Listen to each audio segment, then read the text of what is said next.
Hey everybody, it's Soaping Sunday, and today I want to share with you a soap that I made yesterday that I'm calling the 4-way drop swirl, and I'm so excited to cut it open and see how it came out because as of right now, I think it looks pretty cool. So let me show you how I made this and then we're gonna cut it open. Here we go. Okay, to make goat milk soap, I start with coconut oil. I measure it out on this kitchen scale so that I can be sure I'm getting precise measurements. I take the coconut oil to melt it down. While that's melting, I take a separate bowl and measure out castor oil, followed by olive oil. I do use a lot of organic olive oil, so I will go to BJ's and get that since they have a really good price for it. After the coconut oil is melted, I will add shea butter to the melted coconut oil and melt that down as well. While that's melting, I will measure out my frozen goat milk as well as my sodium hydroxide, which is the lye chemical that turns these oils and goat milk into soap. It's really important that you wear protective gear when you're working with lye. So I wear gloves, a lab coat, a face shield, pants, and shoes. When I add the lye chemical to the frozen goat milk, I do just a small amount at a time and I mix it really well. It's important to keep mixing it. It's going to heat up. The chemical reaction that occurs gets the goat milk really hot, and so starting with frozen goat milk works out better in my opinion, because when I've tried using liquid goat milk, the goat milk burns or gets scorched by the lye chemical. So starting with that frozen goat milk is a slower process, but I get a better soap out of it.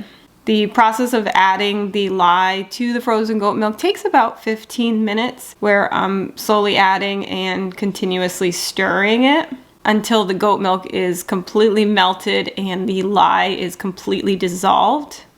I do check the temperature of the goat milk and lye combination to make sure that the temperature is elevating, because I want to make sure the chemical reaction is occurring, because that is necessary to make soap. Now I'm going to measure out the essential oils. I'm using lemongrass essential oil, orange 5-fold essential oil, and cedarwood atlas essential oil. I'm going to use my immersion blender to blend the melted coconut oil and melted shea butter together to be sure that they are blended well. I'm going to check the temperature on this because I want the temperature of my oils and my lye goat milk combination to be right around the same temperature. That oil was at 95 degrees. The olive oil and castor oil is at room temperature. I'm going to give that a good mix, and then I'm going to add the shea butter coconut oil combination to the olive oil and castor oil. I try to pour it over the immersion blender to try to pop any bubbles in it before it goes in, just to avoid some of those bubbles in the soap. I'm going to mix the 4 oils together until they're well blended. This recipe that I'm using, I was able to calculate using a website called soapcalc.net, because it's really important that you have a balanced recipe, and using the recipe calculator can really help with that, along with lots of trial and error. If you want to learn about some of the different trial and error soaps that I made a video where I test out the different soaps that I made using a blindfold and went off of feel to choose my favorite soap. I'll link the video down below. Now I'm going to add in my lye and goat milk mixture. As it heats up, the goat milk does get a deeper yellow-orange color because of how hot of a chemical reaction is occurring there. Now I'm going to blend those 4 oils, the goat milk and the lye, together until it's mixed quite well. I don't want to see any separation of the oils on the surface. So I'll continue blending that. I just need to be careful not to over blend it because then the batter starts turning into soap and can get thick pretty quickly. And the design that I'm looking to make with 4 colors being poured in, I need to be able to pour them in where it's still a liquid. So I am doing 3 natural color additives. I have turmeric, which gives us the orange color.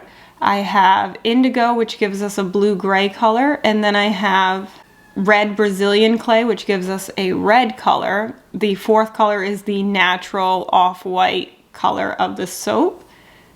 I just added the essential oils in and added the essential oils split between the 4 measuring cups. I'm going to use my immersion blender and spatula to mix up each color and make sure that I am blending each soap batter to trace so it's at the correct consistency for making this soap. Here I've enlisted the help of my daughter, my son, and my husband so that we could each pour one of the measuring cups at the same time in the hopes that we get a cool design. So we did our best to all pour our colors into the center of the mold and have it spread from there. And then we used our spatulas to try to get every last drop of soap batter into the mold. I pick up the mold and I bang it on the counter to get the air bubbles out and give it a little shimmy to get the top of the batter to level out. Then my son takes a bamboo stick and he's going to swirl the soap batter in the hopes of mixing up the colors and swirling them together. You just got to be careful not to swirl too much because it can then start blending the colors. So I help guide him to go around the edge and then a line down the middle to pull all the colors together. I give it one more tap, tap, tap on the countertop to help get more bubbles out and level it out again. And then put it aside on the counter for 24 hours at room temperature for it to harden into a bar of soap. I sure hope this is ready to cut because I'm ready.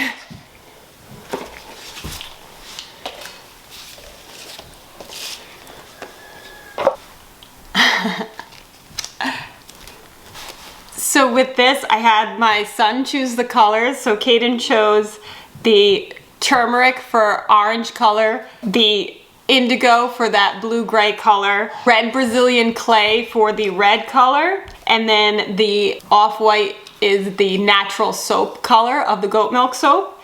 And then my daughter Calliope, she chose the scent, which is an orange and lemon essential oil blend with a little bit of cedarwood atlas essential oil. And that cedarwood helps to ground the citrus scents and help them to last longer. It smells really good. And I love seeing the different colors in here. So let's see what this looks like inside with all 4 colors being poured at the same time. And then a little swirl.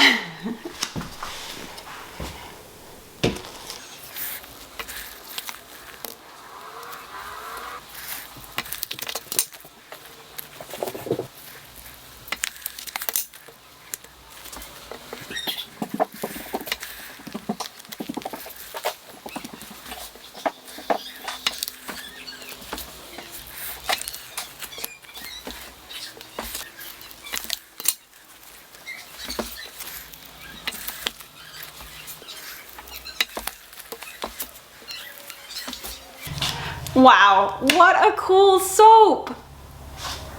And every bar of soap is different.